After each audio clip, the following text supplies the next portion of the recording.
Hello everyone! Today I am playing another game that was recommended to me by one of my wonderful subscribers, Wolfie.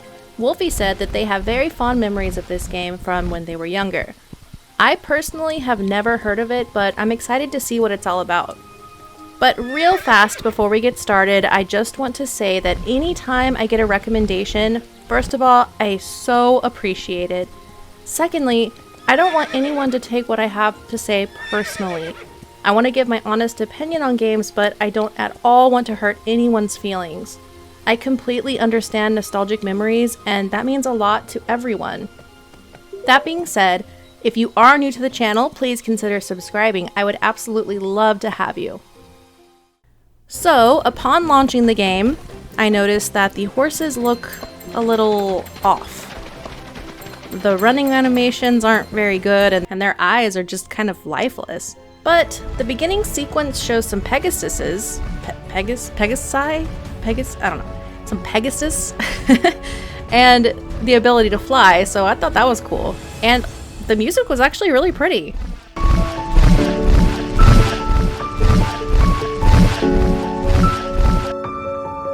So you begin by creating your name from some lists of pre-made words and buy your first horse, a bay Mustang, although it doesn't look very bay to me.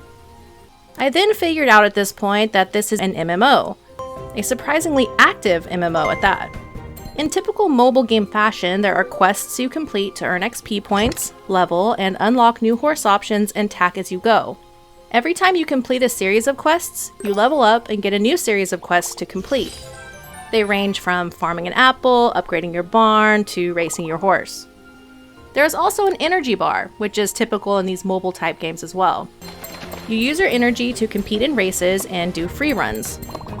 Something I can appreciate is that your energy bar gets bigger and bigger as you level, allowing more activities to be done before needing to feed your horse. Feeding your horse gives you more energy. The food is in the form of treats like apples and carrots, which are bought with horseshoes, which is the form of currency in the game. During the races and runs is where you can collect the horseshoes, which are also used to buy more horses and upgrade facilities, like the barn stalls and farming plots. The farming plots are where you collect food for your horses and you upgrade them as you play. With each new level of the farm plot, you unlock food that gives back more and more energy. The free run portion of the game is very similar to Jetpack Joyride. You run continuously, your speed slowly increasing over time, while jumping over obstacles for as long as you can while collecting power-ups until you crash. Once you crash, your horse loses energy. When you run out of energy completely, your run is over. Free run also uses your entire energy pool to complete, regardless of how big it is. In the portion of the game where you're free to roam around, it's an overhead style view. You click to move your horse, and choose what gate you want by clicking the arrows on the side of the screen. Somehow I got into third-person view, which I liked better, other than it was so hard to control my horse with the clicking mechanic in this way. I couldn't figure out how to get it back to normal either. Finally, I realized that a back button appeared, and that's how you exit that camera angle. Apparently, you go into this view on anyone you click, including other players. Controlling the horse during the races and free roam is much easier. You literally only click to jump. That's it. When I got to level 5, I decided I wanted to buy the Pinto Mustang, only to find out I had to have an upgraded barn to buy it. But while looking, I scrolled on to see some of the other horse options. I guess there are expansion packs for the game you have to own if you want to play as a foal or a Pegasus. Looking up the expansion packs, there are 3 of them in total. Mystic Cave and Paradise Cove for $9.99, Foals for $9.99, and the Pegasus pack for $19.99. That's some very expensive expansions for a mobile game. Also, something that literally made me laugh out loud. As I was trying to exit the shop screen, I hit escape to exit the menu. Well, hitting escape immediately exits the game. No confirmation if that's what you want or anything. It just dies. I've never seen that in any game before, so I found it really funny. What I found kind of cool is my horse needed energy to continue racing, and another player fed it some apples. I like that that's an option. I went ahead and told them thanks for their nice gesture. Once I got my barn upgraded and bought the Pinto, someone was nice enough to feed my horse again, so I opened up chat to say thank you, and hit escape to exit the chat window. Yep, game dead again. So once that happened, I relaunched the game to complete more quests with my Pinto horse. Of course, I forgot to hit record, but it was a series of 3 races. I won 2 and got 4th on 1. My Pinto was raised to level 2, so I got a prize, which was an orange main bow. I also got around 1100 horseshoes, which is pretty good. After the race, I did 2 free runs, which I messed up pretty early on. My energy pool was getting bigger though, so I was able to hit 2 obstacles instead of only 1 this time around. My horse leveled again, and my prize this time was a black and white mask. It looks pretty ridiculous, but whatever, I wore it anyway. I decided I didn't want my other 2 horses anymore, so I sold them. Even this game gives back some currency when selling your horses. Here's looking at you, Star Stable. And then I upgraded my second stall to level 3. Immediately after selling my horses, I saw that in the next series of quests, I have to own 3 horses that are level 3. Whoops, talk about ironic. I accidentally stumbled upon a list of story quests that you can complete as your horse levels. I started the first one on the list and discovered that it was really annoying trying to find the objective. I was supposed to escort a horse to the lake. There is no map to help you find either the horse or the lake.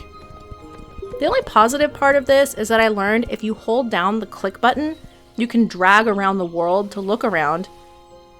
And also, that you can click on an area just once and your horse will figure out how to get there on its own. It's not perfect. I mean, most of the time it doesn't get stuck on stuff, so this method is a lot better than the fast clicks I was doing before. If you connect your social media, you will be given 300 horseshoes for Facebook and other prizes for Instagram, YouTube, and Twitter. I thought that there might be a way to buy more coins, as usually these types of games push for that, but clicking on the plus sign near the coins did absolutely nothing. It looks like in the mobile version there was another form of currency, like diamonds, which doesn't exist in the Windows version, thankfully. That leads me to believe that it is not the cash grab I thought. I won some tail bows as one of my prizes for leveling, and they're actually really cute. I like the way they look on the tail. The leg wraps and mask look absolutely ridiculous though. I mean, just look at this. You can basically race endlessly with the way the food system is set up. It's not very expensive to get some carrots to feed your horse. For example, the carrots give 7 energy each and only cost 60 horseshoes. Winning a race gives you 500 horseshoes, not to count the ones you collect as you run. So at level 6, my energy pool is 16. 2 carrots gives me enough to do about 3 races. That's a lot of horseshoes. I got 2 more horses and quickly got them both to level 3 to continue on to my next quest level. At quest level 7, I unlocked a jumping arena, but I had no idea where it was and never did find it. The races also got harder at level 7, but the prize for winning went up to 1,000 horseshoes, and it still only costed 5 energy to compete. I blew through level 8 and unlocked the Shetland pony. It was actually kind of cute. The races at this point were giving over 2,000 horseshoes a win. The power-ups became more important at this point too. I found that holding on to my speed boost for if I hit an obstacle or more toward the end of the race was a winning strategy, at least for me. White Shetland pony? Okay. Anyway, at level 10, the quests became more generic, like compete in 6 races, compete in 4 free runs. But I had so many horseshoes at this point, I could just freely get horse treats and race back to back as needed. It's like the game got easier the higher you get, rather than the typical, which is harder. Then, I spoke too soon. At level 10, the races only give 166 horseshoes for a win. I noticed at this point that the horses do not share their story quests, which means you can repeat all these for horse experience. I honestly can't imagine having to repeat them over and over like that though. When I first started this game, I was honestly scared. Like, oh no, what did I get myself into? But it really wasn't as bad as I thought it would be. The gameplay is actually kind of addicting. I found myself wanting to complete the quest list to level so I could get to the next horse, upgrade my barn and farming plots for higher up horses and food, beat my high score in the free run, I always did like Jetpack Joyride, and win races for lots of horseshoes. Yes, graphically, it's bad. There's no way around that. The accessories look really silly, other than the bows. Those are cute. I really don't like the open world social part of the game, and the story quests, I really didn't enjoy that very much either. Granted, I only did the one, so I can't really judge it too much. I could definitely see why a younger person would enjoy playing this though. And like I said, even as an adult, I like some of the gameplay. What I really, really like though, is that there is no buying any currency. That is a huge plus for me. Priced at $9.99 on Steam, I'd say I wouldn't pay full price for it, but on a really good sale, it's some mind-numbing fun. If this were a review of the mobile version of the game with the ability to buy gems or coins, or be forced to wait to race, I would have rated it as a definitive no. But overall, I enjoyed my experience with Horse Paradise. Thanks again, Wolfie, for the recommendation. I appreciate it so much. If anyone else has any game recommendations, please let me know. I absolutely love to try new things. Thank you guys so much for watching, and until next time, bye.